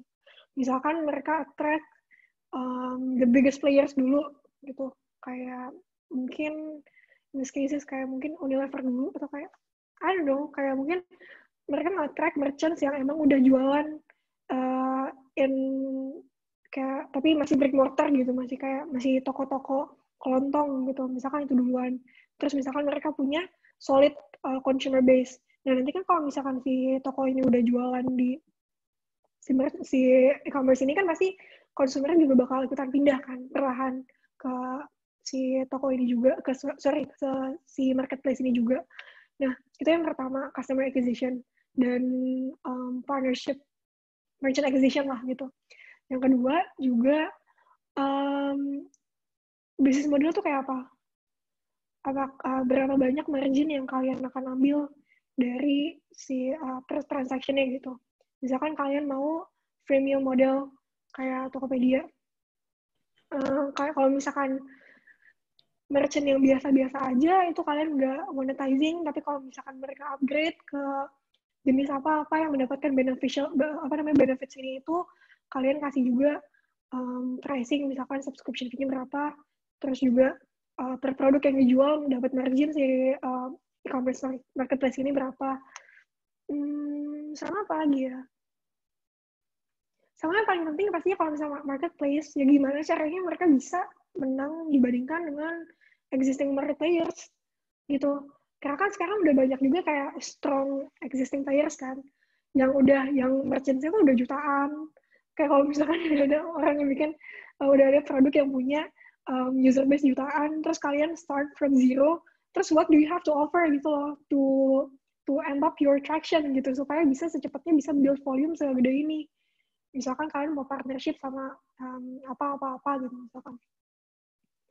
Sama kalau misalkan udah running, itu kan tadi kalau misalkan ada stage kan, kalau misalkan masih belum ada merchants, belum ada users, kalau misalkan udah running, udah launching berapa bulan gitu misalkan, biasanya sih matrixnya tuh kayak GMV. GMV itu total transactions yang dilakukan di marketplace kalian gitu. Dan juga NMV. NMV itu GMV dikurang cancellation rate. Jadi misalkan ada 1 miliar, ada transaksi sebesar 1 miliar yang dilakukan di website kalian. Tapi ternyata 200 jutanya tuh orang pada cancel, atau bail out, atau nggak jadi transfer. Nah, itu artinya NMV kalian cuma 800 juta gitu. Dan setelah GMV sama NMV, gross profit kalian tuh berapa? Dari si NMV ini, kalian ambil berapa persen? Supaya bisa jadi revenue kalian. Itu sih kurang lebih. Apa ya? Itu mungkin kalau specifically on marketplaces. Tapi yang paling heavy pastinya pertanyaan di what do you have to offer to I guess to win amongst the other existing market players. Itu. Any questions? Lagi? Oke, dilanjutkan sama saya ya. Iya, boleh Mbak. Iya. Oke. Sebentar Kak Nizi. Ini dari Fitrah. Tadi Fitrah udah nanya belum ya? Kak, jika pitching yang startup-nya masih early stage banget, masih idea dan prototype-nya bagian apa yang bisa kami kuatkan gitu loh ketika pitching? Karena kami belum tentu full demo karena ada teknologi yang butuh research dan biaya yang belum memiliki traction. Gimana, Kak? Biasanya sih, screenshots. Sebenarnya kayak screenshots gitu juga tetap bisa aja sih. Nah kan, it's enough to give us the idea of what you're trying to build here and I guess fiturnya itu apa aja gitu. Itu kan bisa dilihat dari sekedar screenshot aja sebenarnya. Atau mungkin kalau misalkan kalian punya resources juga untuk bikin demo yang sebenarnya maksudnya bukan demo yang screen recording gitu, tapi lebih ke cuman motion graphic aja gitu. Well, it will be better juga. Itu sih. Tapi kalau misalkan idea stage, in most cases sebenarnya jarang banget sih yang ngasih screenshots atau even a demo gitu. Jadi ya kalau misalkan ada screenshot aja udah lumayan banget sebenarnya. Itu teman-teman.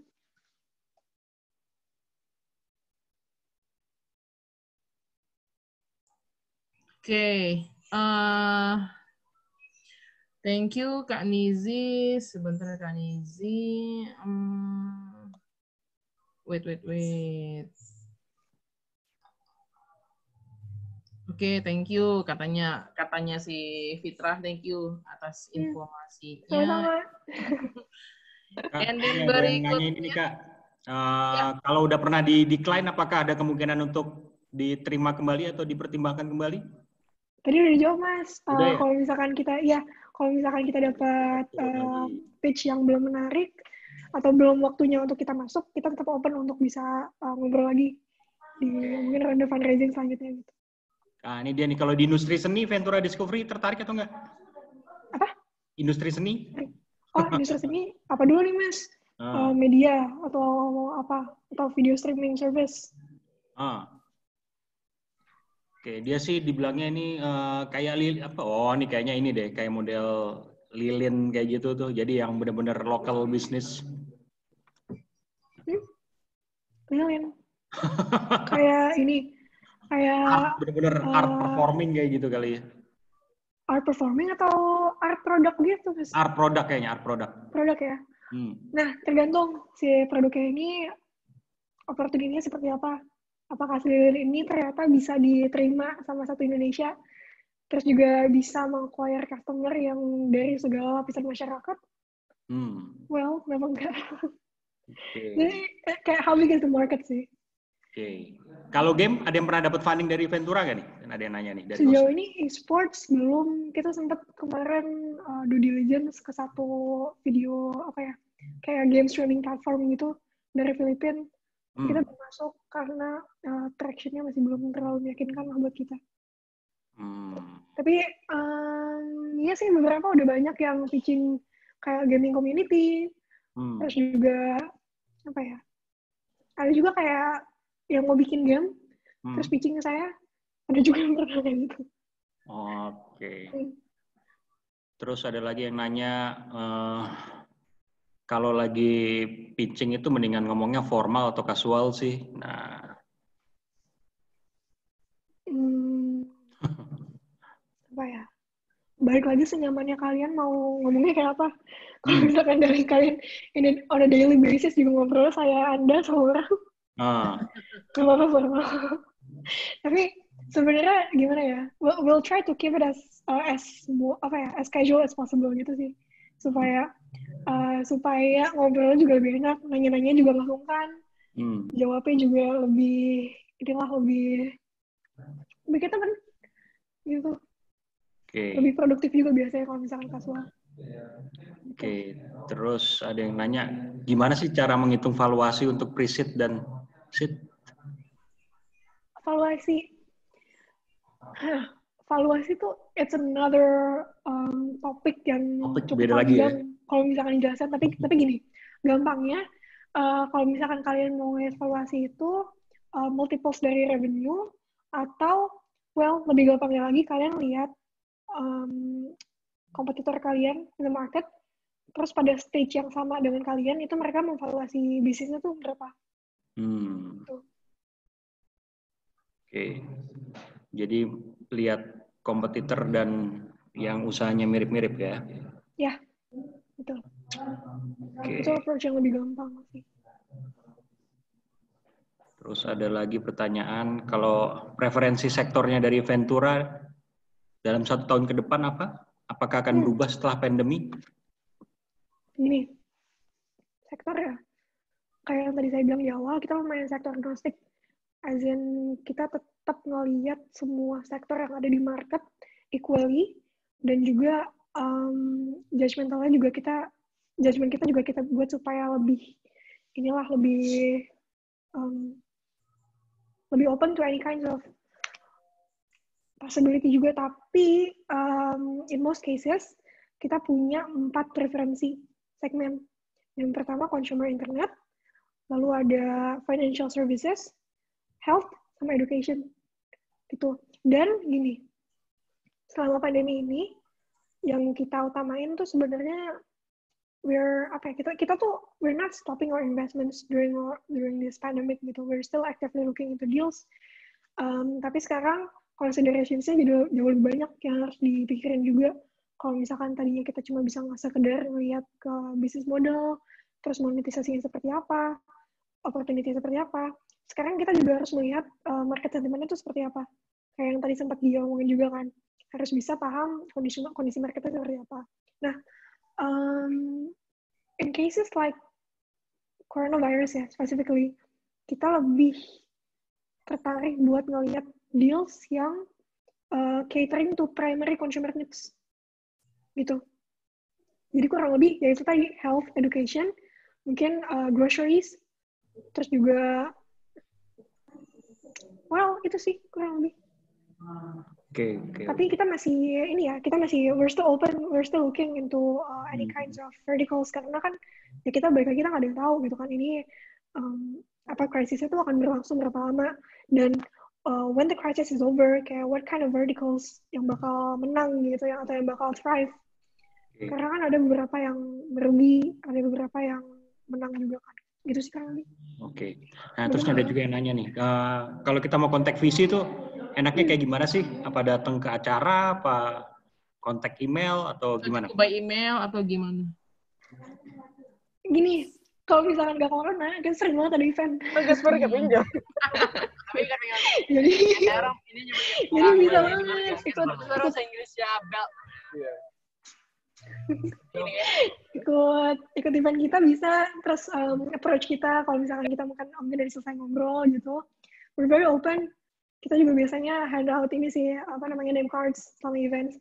Tapi karena corona, mungkin ada baiknya kita mau limitasi face to face. Jadi digital aja guys.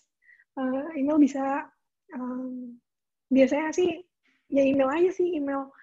Kayak tadi saya sempat sebut juga, bisa email pitch deck ke kita, atau bisa submit pitch deck kita ke website gitu. Di situ ada kayak tempat juga buat kalian upload. Buka aja websitenya www.venture.com. Oke. Nah, lainnya kalau dia mau nanya, silakan ayo. Pak Aloy, saya mau nanya. Teman-teman dari Bekasi, siapa yang mau tanya silakan di kesempatannya ya. Apa Bu Indri mau cari funding? Mau nanya Miss Nisi, kalau misalnya sudah apply ke VC, kira-kira direspon berapa lama dari VC? Apa di reject or ada habis itu keep on going tuh berapa lama? Gini, kalau misalkan saya dapat deal, misalkan hari ini, itu biasanya tuh saya go through deals yang masuk ke website kita, itu sekitar hari Selasa atau Senin setiap minggunya, gitu. Jadi biasanya saya kontak tuh seminggu sekali, gitu. Kalau misalkan via email, kadang lebih cepat, tapi kalau misalkan workload lagi banyak juga, mungkin disamain juga sama yang masuk ke website, gitu. Tapi kembali ya, kan, isi filter pertama kalau memang dia tidak hanya kasih screenshot aja tanpa greetings atau apapun, di-cut ya kan isinya. Iyalah, maksudnya kita kan mau invest ke perusahaan yang bagus juga. Yes, betul. Gini. Tanya tuh kan isi.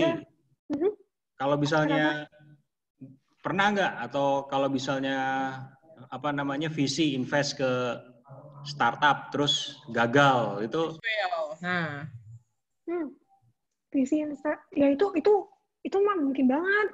Karena gini, kita kan bikin bet ya. Kita tuh betting di awal dengan harapan ya in return selama beberapa tahun ke depannya tuh kita bakal dapat growth yang seperti ini.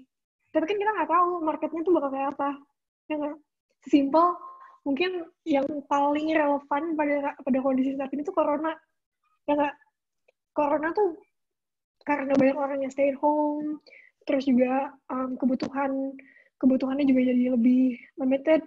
Cuman yang tadinya konsumsinya jadi macam-macam, jadi mau hangout, mau belanja apa, luxury apa, baju apa, ini bener-bener di rumah doang, dan kebutuhan yang harus dipenuhi itu bener-bener ya udah cuman, kalau misalkan masih sekolah ya edukasi, terus juga kalau misalkan ibu rumah tangga gitu, itu kan belinya juga cuman cukup ya kayak groceries, terus juga makanan sehari-hari, ya yang kebutuhan-kebutuhan tersier dan selanjutnya itu kan jadi terbengkalai gitu kan. Nah, jadi tetap gini, biasanya ya, in most cases tuh justru investor itu bisa dapat return yang ratusan X dari pertama kali dia masukin duit berapa gitu. Tapi kasus-kasus kayak gini itu terjadinya cuman sama 1 atau 2 startup aja yang dia invest. Jadi it's very common. Tapi bukan berarti kita jadi nggak nyaring deal yang kita mau ya. Nah, ini tuh sebenarnya tuh kasus-kasus yang kayak gini tuh udah di luar kendali kita juga gitu. Tapi ya kita we'll try to do our best to filter the companies untuk perusahaan-perusahaan yang bisa sukses despite all things that's been happening. Oke. Safira tadi ini mau nanya nih, Safira. Kamu nanya di chat banyak banget sampai bingung saya mau jawabnya. Mau itunya. Safira, tanya sendiri Safira. Mana Safira? Valentino Angkasa silakan masuk kalau mau ngomong silakan. Safira tadi mau nanya tuh. Safira, halo. silakan masuk. Halo. Halo. Ya, silakan. Ya Pak, ini saya ingin nanya Pak, kalau misalnya saya pengen buat startup app untuk education, dan untuk memperoleh konten atau biaya untuk kontennya perlu cost yang besar dan perlu untuk approach investor untuk itu. Karena itu kan berarti belum ada sales. Apakah kalau seperti itu masih layak nggak kalau approach atau pitching ke investor? Bisa dong, justru kan kalian untuk bisa membangun produk itu kan butuh capital.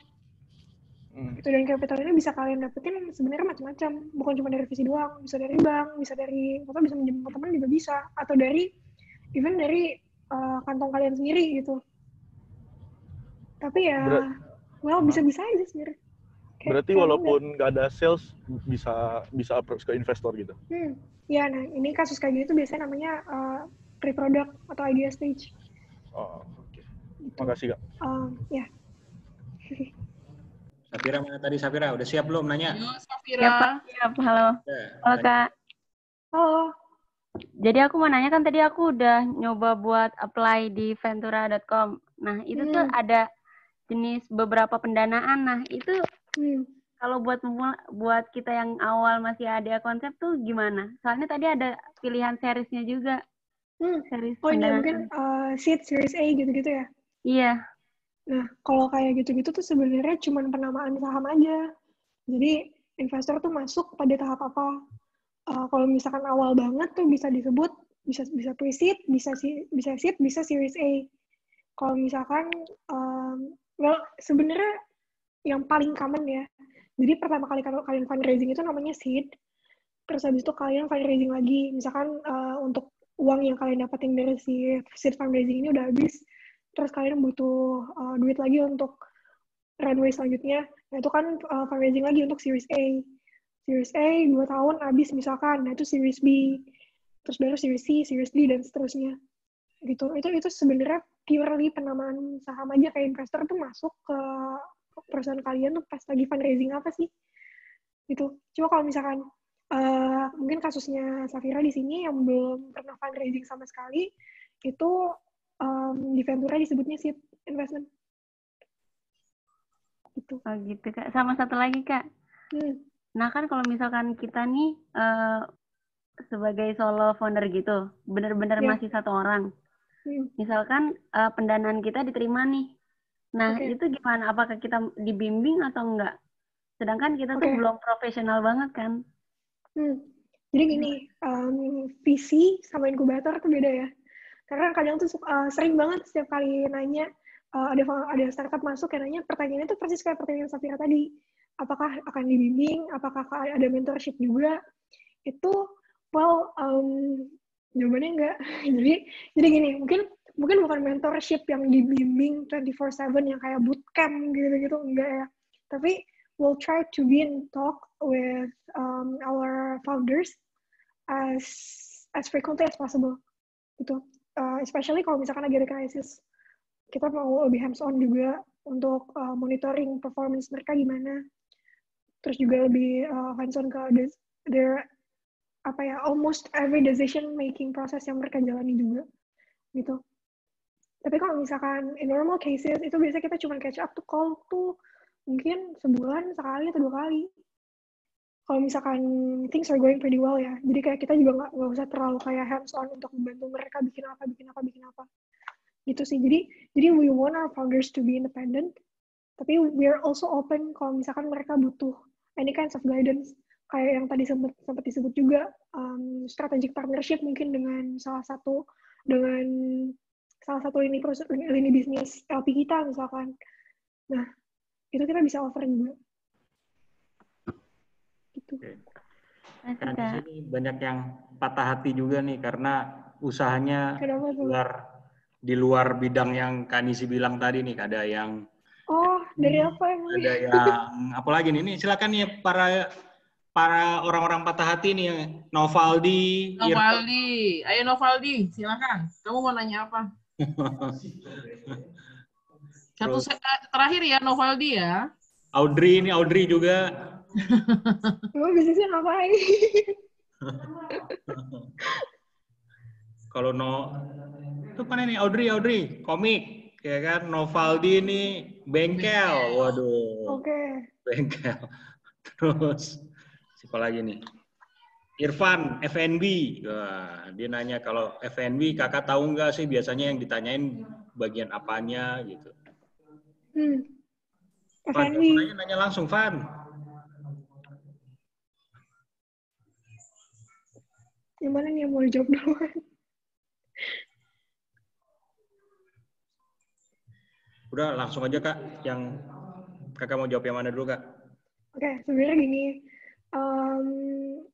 Perusahaan yang pasti banget kita nggak bisa masuk itu perusahaan-perusahaan yang kita yang bisnis model udah ada di portfolio company kita. Contohnya, kalian mau bikin model online education platform, udah ada ruang guru, ya kan, nggak bisa masuk lagi kita juga nggak bisa masuk ke fundraising kalian gitu, because we're not allowed to. Atau kayak misalkan mau bikin what else? Seringnya sih yang conflict of interest tuh sama ruang guru, soalnya ruang guru kan banyak tuh lini bisnisnya. Nah, mungkin sebelum kalian decide kalian bisa masuk ke investment, kayak kita bisa masuk ke sebagai investor kalian apa enggak, itu kalian bisa ngeliat juga ke website kita, terus lihat nih sejauh ini portfolio company list kita udah ada apa aja dan di vertikal apa aja. Nah, di situ baru kalian bisa simpulin apakah kalian masih punya chance apa enggak untuk bisa kita invest. Dan itu kasusnya juga kalau misalkan sama-sama tackling Indonesian market ya. Kalau misalkan ada company yang sama, tapi ternyata portfolio company kita ini tuh bukan di Indonesia, tapi di Vietnam atau di Thailand. Nah, itu chance kalian masih ada untuk kita bisa masuk ke fundraising round-nya. Gitu sih.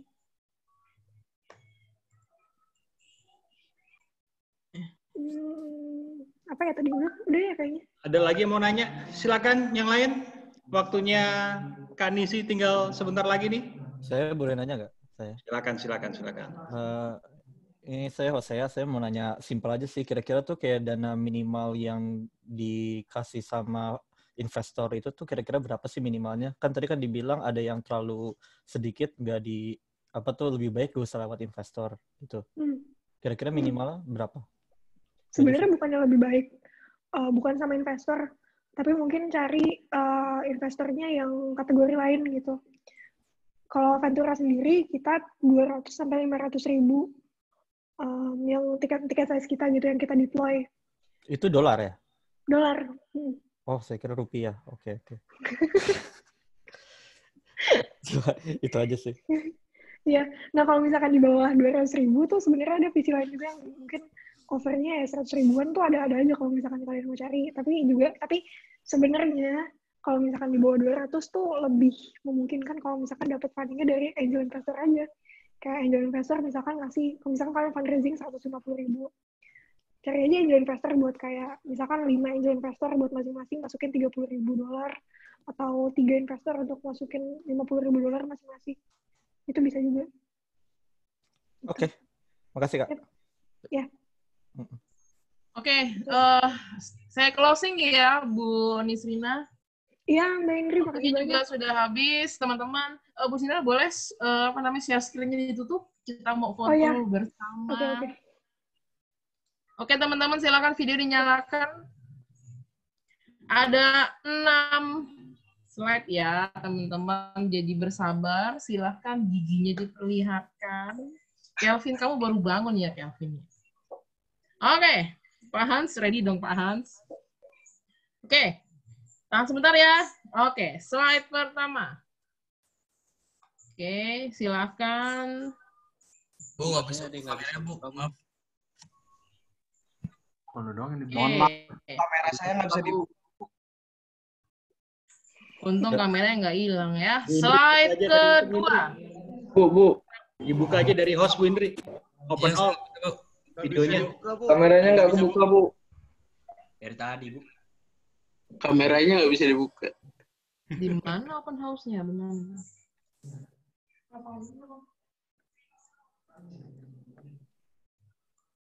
Enable.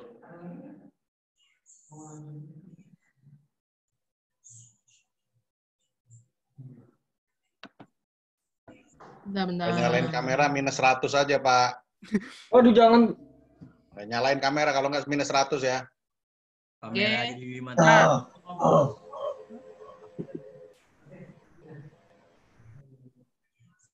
Tahan. Joel gemukan, Joel. Yang nggak ada kameranya minus 100. Ya. Kamera di disable gimana, Pak? Minus 100. Dimatiin dari host, Pak. Minus 100. Nggak bisa dibuka. Saya belum bisa, Bu. 100 boleh deh, Pak. Konspirasi main ya, poin. Pak Hans. 100 dong, Pak. 200 lah yang disable per 100. Boleh. Bentar, sabar. Ya, Bu. Yang belum ngumpulin monthly report, Ibu minus 20 hari ini. Untung udah.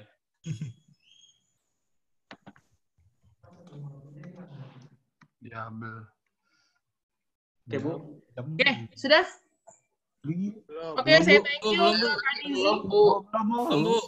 Masih belum bisa, Bu. Udah, di Ibu udah. Resiko kalian ya. Oke, terima kasih. Thank you. Thank you. Thank you semua ya. Makasih ya Thank you semuanya. Miss Michelle, thank you Miss Rina. Yo, Kak. Thank you, Kak. Terima kasih. Boleh, Terima kasih, Kak. Terima kasih, Kak. Thank you, Kak. Kak.